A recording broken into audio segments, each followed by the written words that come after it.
ಶ್ರೀ ಗುರುಭ್ಯೋ ನಮಃ ಪರಮಗುರುಭ್ಯೋ ನಮಃ ಶ್ರೀಮದಾನಂದತೀರ್ಥ ಭಗವತ್ಪಾದಾಚಾರ್ಯ ಗುರುಭ್ಯೋ ನಮಃ ಹರಿ ಓಂ. ನಾರಾಯಣಾಯ ಪರಿಪೂರ್ಣಗುಣಾರ್ಣವಾಯ ವಿಶ್ವೋದಯಸ್ಥಿತಿಲಯೋನ್ನಿಯತಿಪ್ರದಾಯ ಜ್ಞಾನಪ್ರದಾಯ ವಿಬುಧಾಸುರಸೌಖ್ಯದುಃಖಸತ್ಕಾರಣಾಯ ವಿತತಾಯ ನಮೋ ನಮಸ್ತೆ. ಧರ್ಮವಿಜ್ಞಾನವೈರಾಗ್ಯಪರಮೈಶ್ವರ್ಯಶಾಲಿನಃ ಆನಂದತೀರ್ಥಭಗವತ್ಪಾದಾನ್ ವಂದೇ ನಿರಂತರಂ. ಚಿತ್ರೈಃ ಪದೈಶ್ಚ ಗಂಭೀರೈರ್ವಾಕ್ಯೈರ್ಮಾನೈರಖಂಡಿತೈಃ ಗುರುಭಾವಂ ವ್ಯಂಜಯಂತಿ ಭಾತಿ ಶ್ರೀರೈತೀರ್ಥವಾ.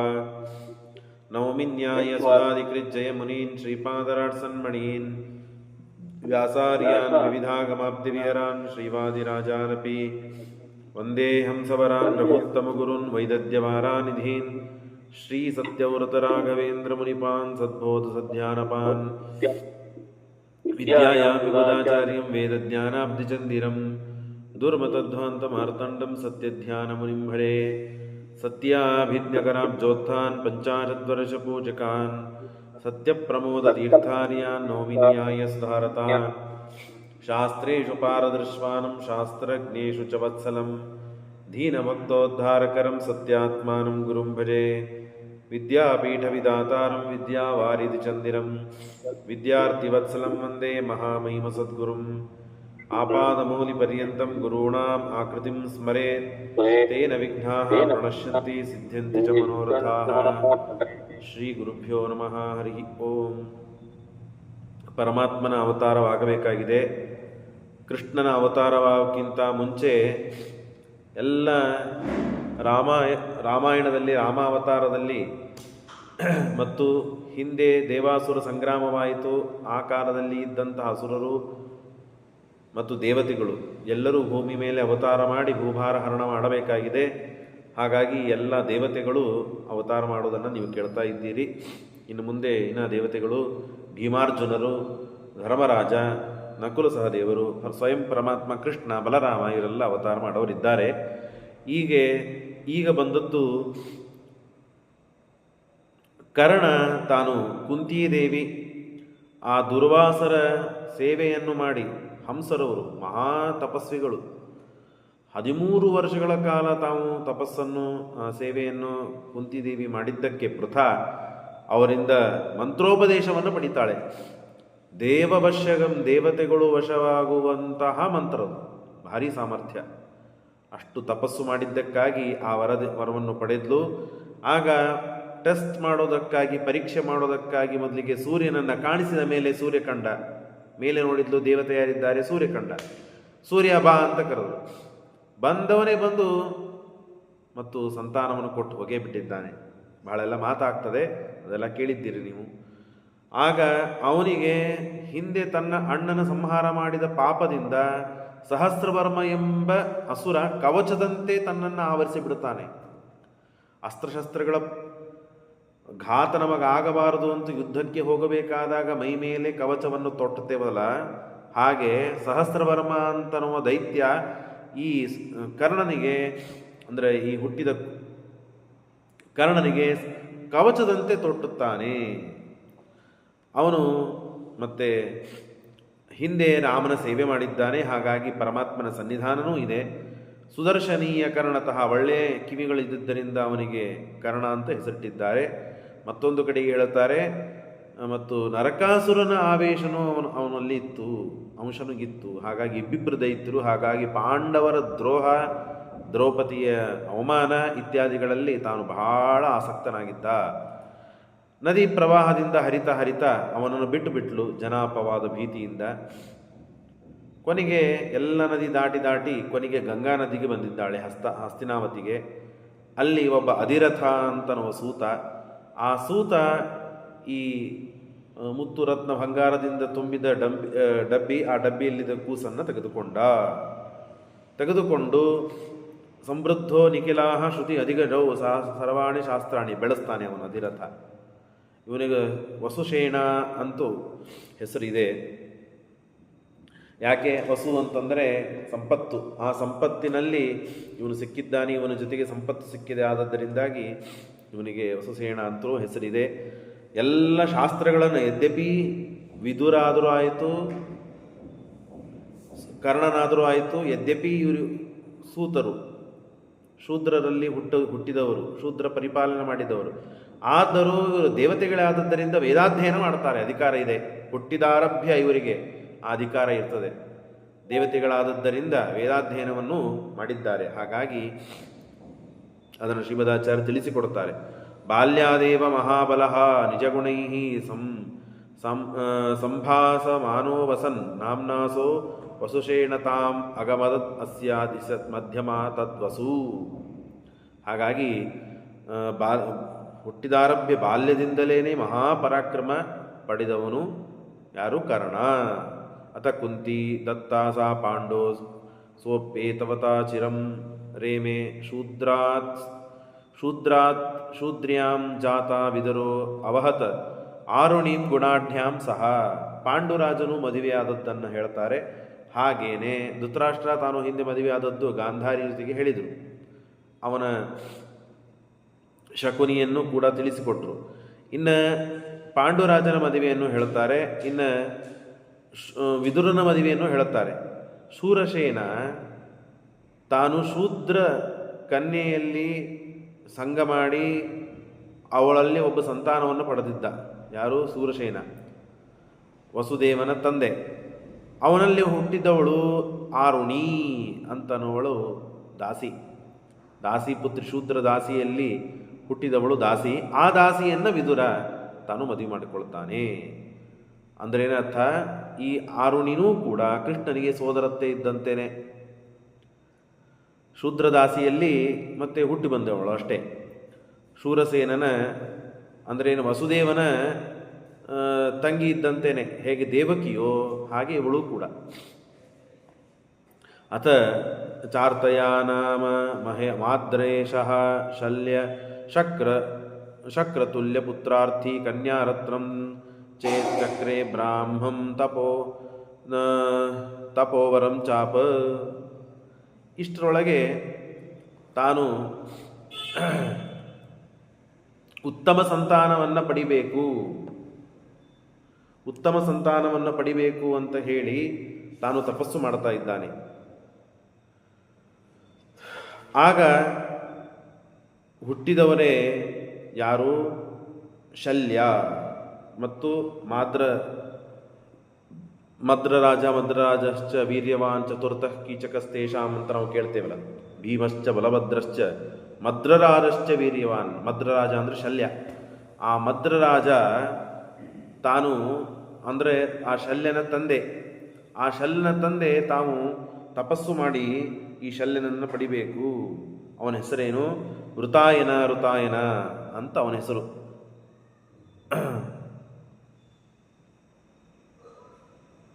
ಅಥ ಋತಾಯನ ನಾಮ ಮದ್ರೇಶ ಶಲ್ಯಪುತ್ರ ಶಕ್ರತುಲ್ಯ.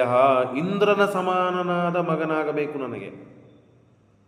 ಇಂದ್ರನ ಸಮಾನನಾದ ಮಗನಾಗಬೇಕು, ಇಂದ್ರನಂಥ ಮಗನಾಗಬೇಕು, ಮತ್ತು ಒಳ್ಳೆ ಕನ್ಯೆ ಬೇಕು ಅಂತ ಕುರಿತು ತಪಸ್ಸು ಮಾಡಿದರು. ಯಾರನ್ನು ಕುರಿತು? ಬ್ರಹ್ಮದೇವರನ್ನು ಕುರಿತು ತಪಸ್ಸನ್ನು ಮಾಡಿದ್ದಾರೆ. ಸೋಭೂತ್ ಬ್ರಹ್ಮ ಕನ್ಯಾರತ್ನಂ ಚೇತ್ ಚಕ್ರೆ ಬ್ರಾಹ್ಮಂ ತಪೋ ವರಂ ಚಾಪ. ಬ್ರಹ್ಮದೇವರನ್ನು ಕುರಿತು ತಪಸ್ಸು ಮಾಡಿದ್ದಕ್ಕೆ ಆಗಲಿ ಅಂತ ಹೇಳಿ ಪ್ರಹ್ಲಾದ ಅವರಜಃ, ಏನು ಹಿರಣ್ಯಕಶಿಪುನ ಮಗನಾದ ಪ್ರಹ್ಲಾದ ರಾಜ ಇದ್ದಾನಲ್ಲ, ಆ ಪ್ರಹ್ಲಾದ ರಾಜನ ತಮ್ಮ, ಅವರಿಗೆ 4 ಜನ ಮಕ್ಕಳು ಕೇಳಿದಿರಿ.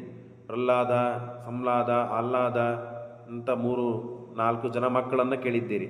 ಆ ಪ್ರಹ್ಲಾದನ ತಮ್ಮ ಅವನು ಸಂಲಾದ ಅಂತ ಹೇಳಿ. ಆ ಸಂಲಾದನೇ ಪರಮಾತ್ಮನ ಭಕ್ತನಾಗಿದ್ದ. ಸೋ ಅಭೂತ್ ಬ್ರಹ್ಮವರಾಂತೆ ವಾಯುದೇವರ ಆವೇಶನ ಉಳ್ಳವನಾಗಿದ್ದು ಈಗ ಶಲ್ಯನಾಗಿ ಹುಡ್ತಾ ಇದ್ದಾನೆ. ಶಲ್ಯ ಅಂದರೆ ಯಾರು? ಪ್ರಹ್ಲಾದನ ತಮ್ಮ. ಪ್ರಹ್ಲಾದ ಏನು ನರಸಿಂಹಾವತಾರದಲ್ಲಿ ಹಿರಣ್ಯಕಶಿಪುನ ಮಗನಾಗಿ ಪ್ರಹ್ಲಾದ ಬಾಲ್ಹಿಕ ಹುಟ್ಟಿದ್ದಾನೆ.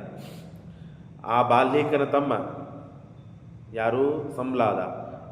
ಅಂದರೆ ಪ್ರಹ್ಲಾದನ ತಮ್ಮ ಸಂಲಾದ. ಆ ಸಂಲಾದನೇ ಈಗ ತಾನು ಮದ್ರರಾಜ ತಪಸ್ಸು ಮಾಡಿ ಇಂದ್ರನ ಸಮಾನನಾದ ಮಗನಾಗಬೇಕು ಅಂತ ಕೇಳಿಕೊಂಡಿದ್ದಕ್ಕಾಗಿ ವಾಯುದೇವರ ಆವೇಶ ಯುಕ್ತನಾಗಿ ಬ್ರಹ್ಮದೇವರ ವರದಿಂದ ಶಲ್ಯನಾಗಿ ಅವತಾರ ಮಾಡಿದ್ದಾನೆ.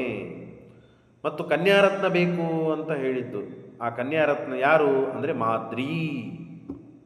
ಮದ್ರರಾಜನ ಮಗಳಾದದ್ದರಿಂದ ಆಕೆಗೆ ಮಾದ್ರಿ ಅಂತ ಹೆಸರು. ಆ ಮಾದ್ರಿಯನ್ನು ಪಾಂಡುರಾಜನ ಮದುವೆ ಮಾಡ್ಕೊಳ್ತಾನೆ. ಕುಂತಿಯನ್ನೂ ಮದುವೆ ಮಾಡ್ಕೊಳ್ತಾನೆ. ಮಾದ್ರಿಯನ್ನು ಯಾಕೆ? ಭಾರಿ ವೇದಾಂಗಗಳನ್ನು ಅಸ್ತ್ರಶಸ್ತ್ರಗಳನ್ನು ಅದನ್ನು ಅವರ ಶ್ರೀಮದಾಚಾರ್ಯ ಹೇಳ್ತಾರೆ.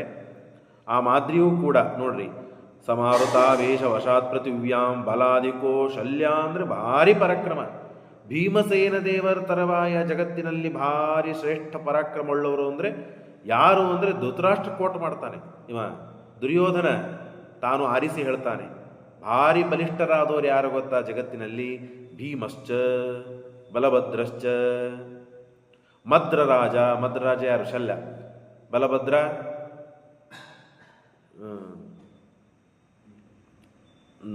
ಭೀಮನ ಅಣ್ಣ ಬಲರಾಮ.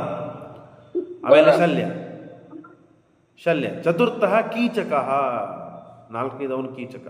ಅವನು ಮುಂದೆ ದುರ್ಯೋಧನ ಮುಂದೆ ಅತ್ಯಂತ ಬಲಿಷ್ಠರಾದವರು 4 ಜನ. ಅದರಲ್ಲಿ ಶಲ್ಯ. ವಿಚಾರ ಮಾಡ್ರಿ, ಆ ಶಲ್ಯನ ಅವತಾರ ಆಗಿದೆ.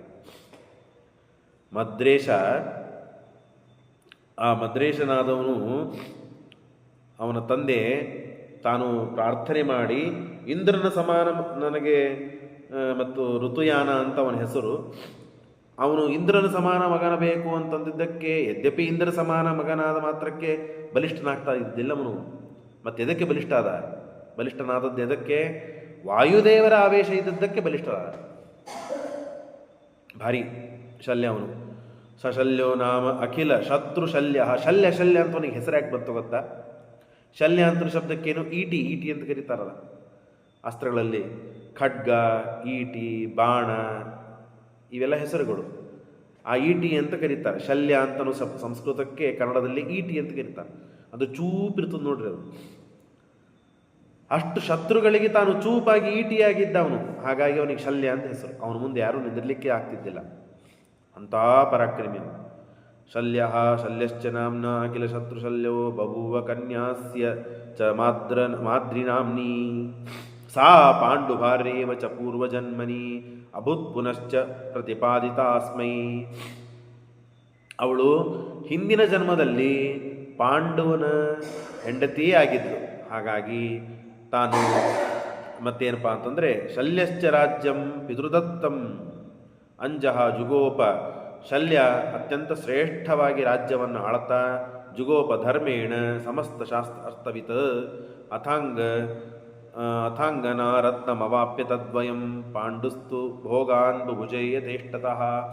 ಹಾಗಾಗಿ ಆ ಪಾಂಡುರಾಜನಿಗೆ ಕೊಟ್ಟು ಶಲ್ಯ ಮಾದ್ರಿಯನ್ನು ಕೊಟ್ಟು ಮದುವೆ ಮಾಡುತ್ತಾನೆ. ಪಾಂಡುರಾಜ ಕುಂತಿಯನ್ನು ಹಾಗೂ ಮಾದ್ರಿಯನ್ನು ಕಟ್ಟಿಕೊಂಡು ಯೋಗ್ಯವಾದ ರೀತಿಯಿಂದ ರಾಜ್ಯವನ್ನು ಆಳಿ ಧೃತರಾಷ್ಟ್ರನನ್ನು ರಾಜ್ಯದ ಸಿಂಹಾಸನದ ಮೇಲೆ ಕೂಡಿಸ್ತಾರೆ. ಬೇಡ ಬೇಕಾದಿರಲಿ, ಅವನ ಕಣ್ಣಿಲ್ಲ ಏನೇ ಇರಲಿ, ಅವನಿಗೆ ಬೇಕಾದಿರಲಿ. ದೊಡ್ಡವನು ಅಣ್ಣ ಅಂತಂದ್ಮೇಲೆ ಮುಗಿದೋಯ್ತು, ಅವನು ಅಣ್ಣನೇ ಅವನು.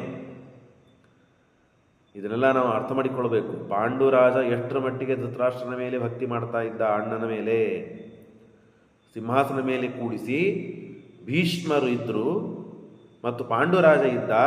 ಪಾಂಡು ಎಲ್ಲ ಕಡೆಗೆ ಹೋಗಿ ದುಷ್ಟರನ್ನು ನಿಗ್ರಹ ಮಾಡಿ ಎಲ್ಲರನ್ನು ದಮನ ಮಾಡಿ ಸೋಲಿಸಿ ಎಲ್ಲ ಸಂಪತ್ತನ್ನು ತಂದು ಧೃತರಾಷ್ಟ್ರನ ಪಾದಕ್ಕೆ ಹಾಕ್ತಾ ಇರ್ತಾನೆ. ಅವನು ರಾಜ್ಯದಲ್ಲಿ ಸಿಂಹಾಸನದಲ್ಲಿ ಕೂಡುವುದು ಅಷ್ಟೇ ಅವನ ಕೆಲಸ. ಹೇಳ್ತದೆ ತಾತ್ಪರ್ಯ ನಿರ್ಣಯ. ಅಪೀಪಯದ್ಧರ್ಮ ಸಮಾಶ್ರಯೋ ಮಹಿ ಜ್ಯೇಷ್ಠಾಪಯಾಚಿ ವಿದುರೋಕ್ತ ಮಾರ್ಗತಃ. ವಿದುರ ಹೇಳಿದ ಮಾರ್ಗದಲ್ಲಿ ಧೃತರಾಷ್ಟ್ರ ಇದ್ದ. ಭೀಷ್ಮೋ ಹಿ ರಾಷ್ಟ್ರೇ ಧೃತರಾಷ್ಟ್ರಮೇವ ಸಂಸ್ಥಾಪ್ಯ ಪಾಂಡುಂ ಯುವರಾಜಮೇವ. ಪಾಂಡುನನ್ನು ಯುವರಾಜನನ್ನಾಗಿ ಮಾಡಿದರು, ಧೃತರಾಷ್ಟ್ರನನ್ನು ರಾಜನಾಗಿ ಮಾಡಿದರು. ಚಕ್ರೇ ತಥಾಪಿ ಅಂಧಃ, ಜಾತ್ಯಂಧವನು, ಹುಟ್ಟಿದಾರಭ್ಯ ಕುಡ್ಡನಾಗಿದ್ದ. ಆದರೂ ರಾಜ್ಯಂ ಚಕಾರ ಅಸೌ ಅಕರೋಚ್ಚ ಪಾಂಡು ತಾನು ಮಾಡಲಿಲ್ಲ. ರಾಜ್ಯವನ್ನು ಆಳಲಿಲ್ಲ. ಎಲ್ಲ ಕಡೆಗೆ ತಾನು ಗೆದ್ದು ತಂದು ಎಲ್ಲ ಸಂಪತ್ತನ್ನು ತಾನು ಇಟ್ಕೊಳ್ತಾ ಇದ್ದಿದ್ದಿಲ್ಲ, ತನ್ನ ಅಣ್ಣನಿಗೆ ಕೊಡ್ತಾ ಇದ್ದ. ರಾಜ ಯಾರು? ಧೃತರಾಷ್ಟ್ರ.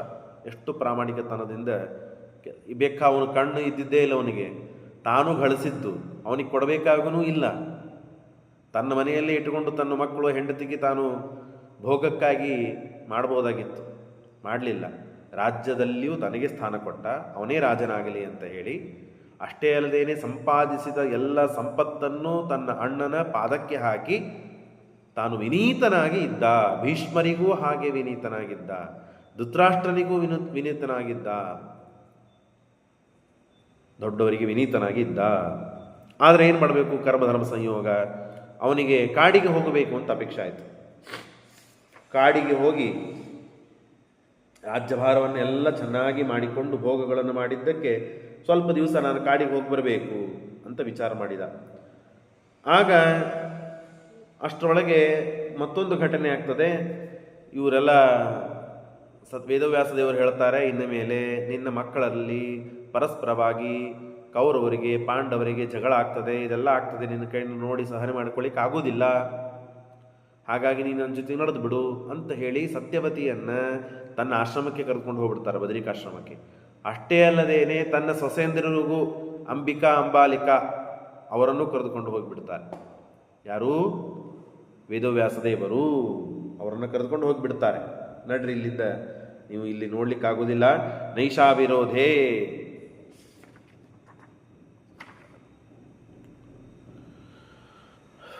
ನೈಷಾ ವಿರೋಧೇ ಗುರುಪಾಂಡವಾನಾಂ ತಿಷ್ಠೇತ್ ಇತಿ ವ್ಯಾಸ ಉದಾರ ಸದ್ಗುಣ.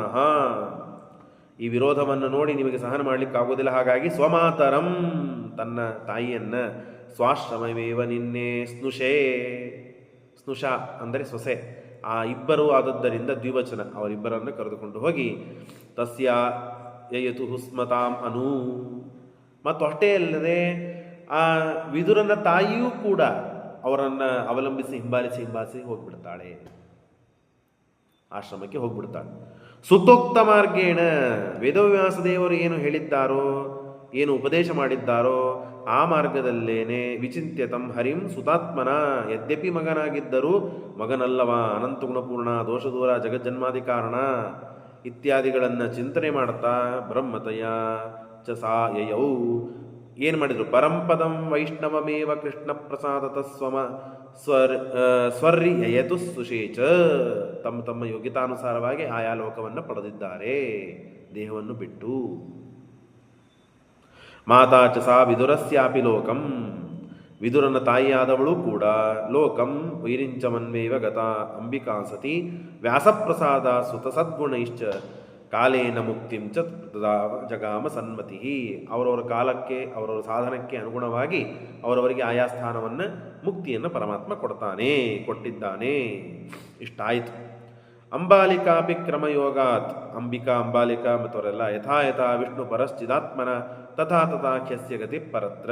ಪಾಂಡುಸ್ತತೋ ರಾಜ್ಯಭಾರಂ ನಿಧಾಯ, ಎಲ್ಲ ಭಾರವನ್ನು ಪಾಂಡು ತನ್ನ ಅಣ್ಣನ ಮೇಲೆ ಭೀಷ್ಮ ಮೇಲೆ ಹಾಕಿ ಜ್ಯೇಷ್ಠ ಅನುಜೇನೈವ ವನಂ ಜಗಾಮ, ನಾನು ವನಕ್ಕೆ ಹೋಗ್ತೇನೆ ಸ್ವಲ್ಪ ದಿವಸ ಅಂತ ಹೇಳಿ ಹೆಂಡಂದ್ರನ್ನು ಕರ್ಕೊಂಡು ವನಕ್ಕೆ ಹೋದ. ಪತ್ನಿದ್ವಯೇನ ಅನುಜೋ, ಪತ್ನಿದ್ವಯರಿಂದ ತಾನು ಕರೆದುಕೊಂಡು ಹೋಗಿದ್ದಾನೆ. ಎಲ್ಲಿ? ಬದರಿಕಾಶ್ರಮಕ್ಕೆ ಹೋಗಿದ್ದ. ಯಾರು? ಪಾಂಡುರಾಜ. ಬದರ್ಯಾಂ ಉವಾಸ ನಾರಾಯಣ ಪಾಲಿತಾಯಾಂ, ನರನಾರಾಯಣ ಸನ್ನಿಧಾನ, ಅವರ ಸನ್ನಿಧಾನದಲ್ಲಿ ಬದರಿಕಾಶ್ರಮದಲ್ಲಿ ಗೃಹಸ್ಥಾಶ್ರಮವನ್ನು ಚೆನ್ನಾಗಿ ಪರಿಪಾಲನೆ ಮಾಡುತ್ತಾ, ಸ್ನಾನ, ಅನ್ನಿಕ, ಜಪ, ತಪಸ್ಸು, ಹೋಮ, ಹವನ, ದಾನ ಇತ್ಯಾದಿಗಳು ಏನಿವೆಯೋ ಅವೆಲ್ಲವೂ ಅದ್ಭುತವಾಗಿ ಪರಿಪಾಲನೆ ಮಾಡುತ್ತಾ ಗೃಹಾಶ್ರಮೇಣೈವ ವನೇ ನಿವಾಸಂ ಕುರ್ವನ್ ಸ ಭೋಗಾನ್ ಬಭುಜೇ ತಪಶ್ಚ ಚಕ್ರೇ ಮುನೀಂದ್ರೈ ಸಹಿತೋ ಜಗತ್ಪತಿಂ ರಮಾಪತಿಂ ಭಕ್ತಿಯುತೋಭಿಪೂಜಯನ್, ದೇವರನ್ನು ಅತ್ಯಂತ ಭಕ್ತಿಯಿಂದ ಪೂಜೆ ಮಾಡುತ್ತಾ ನಮಸ್ಕಾರ ಮಾಡುತ್ತಾ ಸ್ತೋತ್ರ ಆರಾಧನೆಗಳನ್ನು ಮಾಡ್ತಾ ಇದ್ದಾರೆ. ಪ್ರಾರಬ್ಧ ಹೇಗಿದೆ ನೋಡ್ರಿ. ಎಲ್ಲ ಬಿಟ್ಟು ಕಾಡಿಗೆ ಹೋಗಿ ತಪಸ್ಸು ಮಾಡಬೇಕು ಸ್ವಲ್ಪ ದಿವಸ ಅಂತ ಬಂದಿದ್ದಾನೆ. ಅಲ್ಲಿ ಒಂದು ವಿಚಿತ್ರ ಘಟನೆ ನಡೆದು ಬಿಡ್ತು.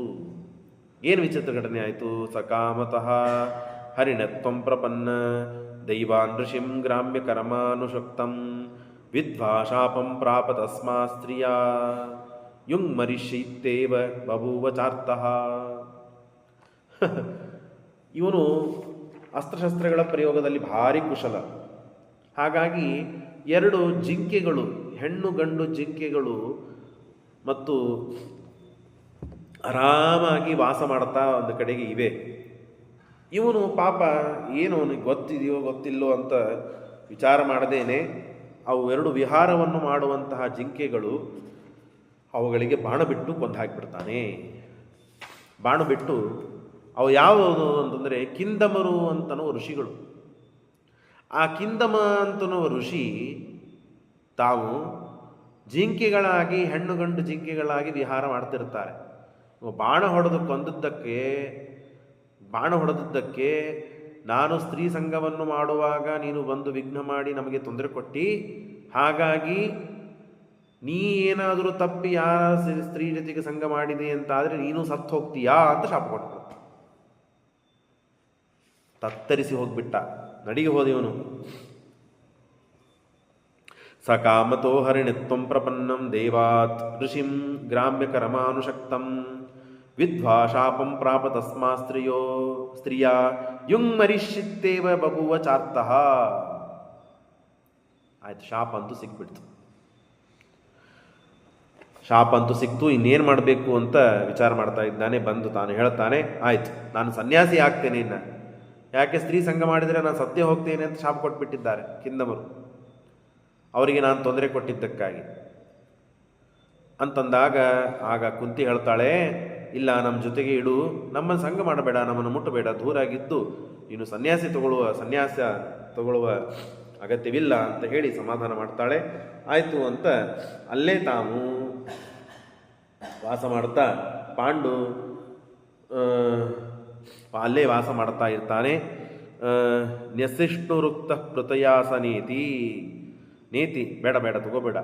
ಪ್ರಮಾಣಪೂರ್ವಂ ನ್ಯವಸತ್ತಥೈವ ತಾಭ್ಯಾಂ ಸಮೇತ ಶತಶೃಂಗ ಪರ್ವತೆ. ಶತಶೃಂಗ ಪರ್ವತ ನಾರಾಯಣ ಆಶ್ರಮ. ಆ ನಾರಾಯಣ ಆಶ್ರಮದಲ್ಲಿ ಇದ್ದು ವಾಸ ಮಾಡಿ ತಪೋನಿತಾಂತಂ ಸತತವಾಗಿ ತಪಸ್ಸು ಮಾಡ್ತಾ ಇದ್ದ. ಯಾಕೆ? ಸಂತಾನವನ್ನು ಪಡಿಬೇಕು. ಆದರೆ ಸಂತಾನ ಪಡೆಯುವಂತೆ ಇಲ್ಲ. ವಿಚಾರ ಮಾಡ್ರಿ, ಕಿಂದಮರು ಶಾಪ ಕೊಟ್ಟಿದ್ದಾರೆ ಸ್ತ್ರೀ ಸಂಘ ಮಾಡದೆ ಸಂತಾನ ಪಡಲಿಕ್ಕೆ ಸಾಧ್ಯವಿಲ್ಲ. ಹೇಗೆ ಮಾಡಬೇಕು? ಆದರೆ ಕುಂತಿಗೆ ದುರ್ವಾಸರು ಕೊಟ್ಟಂತಹ ವರ ಇದೆ. ಏನು ವರ ಇದೆ? ನೀ ಯಾವ ದೇವತೆಯನ್ನು ಕರಿತೀಯೋ ಆ ದೇವತೆ ಬಂದು ನಿನಗೆ ಸಂತಾನ ಕೊಟ್ಟು ಹೋಗ್ತಾರೆ, ನಿನ್ನ ವಶರಾಗ್ತಾರೆ ಅವರು. ಆ ವರ ಇದ್ದಿದ್ದೇ ಇಲ್ಲ ಅಂತಾದರೆ ಧರ್ಮಾದಿಗಳು ಹುಟ್ಟುವುದು ಹೇಗೆ ಆಗ್ತಿತ್ತು? ಹಾಗಾಗಿ ಬಂದದ್ದೇ ಆ ಕಾರಣಕ್ಕಾಗಿ. ವನಕ್ಕೆ ಬಂದದ್ದು ಯಾಕೆ? ಉತ್ತಮ ಸಂತಾನ ಪಡಿಬೇಕು ಅನ್ನೋ ಸಲುವಾಗಿ ಬಂದದ್ದು. ಆದರೆ ಸಂತಾನ ಪಡಿಬೇಕು ಅಂತಂದರೆ ವಿಹಾರ ಮಾಡುವ ಕಿಂದಮರ ಕುಟುಂಬಕ್ಕೆ ತೊಂದರೆ ಕೊಟ್ಟಿದ್ದಕ್ಕಾಗಿ ಕಿಂದಮರು ಶಾಪ ಕೊಟ್ಟು ನೀನು ಸ್ತ್ರೀ ಸಂಘವನ್ನು ಮಾಡುವಂತೆ ಇಲ್ಲ ಅಂತ ಹೇಳಿದರು. ಇನ್ನು ತಪಸ್ಸಕ್ಕೆ ಅನುಕೂಲವೇ ಆಯ್ತದು. ತಪಸ್ಸು ಮಾಡುವುದಕ್ಕೆ ಅನುಕೂಲವೇ ಆಯಿತು. ಸ್ತ್ರೀ ಸಂಘವನ್ನು ಮಾಡದೆ ದೂರಾಗಿದ್ದು ಎಲ್ಲ ಮುಂಜಾನಿಂದ ಸಾಯಂಕಾಲ ಮಾಡುವಂತಹ ಎಲ್ಲ ಕರ್ಮಗಳು ವಿಷ್ಣು ಪ್ರಣಯ ವಿಷ್ಣು ಪ್ರೀತ್ಯರ್ಥಂ ಅಂತ ಅನುಸಂಧಾನದಿಂದ ತಪಸ್ಸನ್ನು ಮಾಡ್ತಾ ಇದ್ದಾನೆ. ತಪೋನಿತಾಂತಂ ಚಚಾರ ತಾಭ್ಯಾಂ ಸಮನ್ವಿತ ಕೃಷ್ಣ ಪದಾಂಬುಜಾಶ್ರಯ. ಪರಮಾತ್ಮನ ಪಾದಕಮಲಗಳನ್ನೇ ನಂಬಿ ಆಶ್ರಯವನ್ನು ಹೊಂದಿ ತತ್ಸಂಗಭೂತದ್ಯುಸ ತ್ವದ್ವರಾಭ ಏತಸ್ಮನ್ನೇವ ಕಾಲೆ. ಇಷ್ಟು ಕಥೆ ನಡೀತಾ ಇದೆ. ಇಷ್ಟರಲ್ಲಿ ಕೃಷ್ಣನ ಅವತಾರವಾಗಬೇಕಾಗಿದೆ. ಕೃಷ್ಣಾವತಾರವಾಗಬೇಕಲ್ಲ ದ್ವಾಪರಯುಗದಲ್ಲಿ. ಹಾಗಾಗಿ ಎಲ್ಲ ದೇವತೆಗಳು, ಬ್ರಹ್ಮದೇವರ ಸಮೇತರಾಗಿ ಎಲ್ಲ ದೇವತೆಗಳು ಕ್ಷೀರಸಾಗರಕ್ಕೆ ಹೋಗಿ ಪರಮಾತ್ಮನನ್ನು ಕುರಿತು ಸ್ತೋತ್ರ ಮಾಡಿದ್ದಾರೆ. ಏತಸ್ಮಿನ್ನೇವ ಕಾಲೆ ಕಮಲ ಭವ ಶಿರೋಗ್ರೇಸರ ಶಕ್ರಪೂರ್ವಾಹ. ಬ್ರಹ್ಮದೇವರು, ರುದ್ರದೇವರು, ಇಂದ್ರದೇವರೇ ಮೊದಲಾದ ಎಲ್ಲ ದೇವತೆಗಳು ಕೂಡ ಭೂಮ್ಯ ಪಾಪಾತ್ಮ ದೈತ್ಯೇ, ಪಾಪಿಷ್ಠರಾದಂತಹ ಎಲ್ಲ ದೈತ್ಯರು ಭೂಮಿಯಲ್ಲಿ ಅವತಾರ ಮಾಡಿದ್ದಾರೆ. ಸ್ವಾಮಿ, ಭೂಭಾರ ಬಹಳ ಆಗಿಬಿಟ್ಟಿದೆ. ಭೂಮಿ ಮೇಲೆ ಎಲ್ಲ ಕಡೆಗೆ ಅಪಚಾರ, ಪಾಪ, ದುಷ್ಕರ್ಮಗಳೇ ನಡೀತಾ ಇವೆ. ಭೂಮಿದೇವಿಯೂ ಕೂಡ ಬಂದಿದ್ದಾಳೆ. ಭೂಮಿಗೆ ಅಭಿಮಾನಿಯಾದಂತಹ ಭೂದೇವತೆ, ಬ್ರಹ್ಮದೇವರು ಎಲ್ಲರೂ ಸೇರಿ ಪ್ರಾರ್ಥನೆ ಮಾಡ್ತಾ ಇದ್ದಾರೆ. ಭೂಮಿಯಲ್ಲಿ ಬಹಳ ಪಾಪ ನಡೀತಾ ಇದೆ, ಅದನ್ನು ಪರಿಹಾರ ಮಾಡಬೇಕು ಸ್ವಾಮಿ. ಕೃತ ನಿಲಯ ಆಕ್ರಮ್ಯ ಚಾಸ ಹಂತ್ಯ ಈಯುರ್ದೇವಾದಿದೇವಂ ಶರಣಮಜ ಗುರುಂ ಪೂರ್ಣ ಷಾಟ್ಗುಣ್ಯ ಮೂರ್ತಿಂ.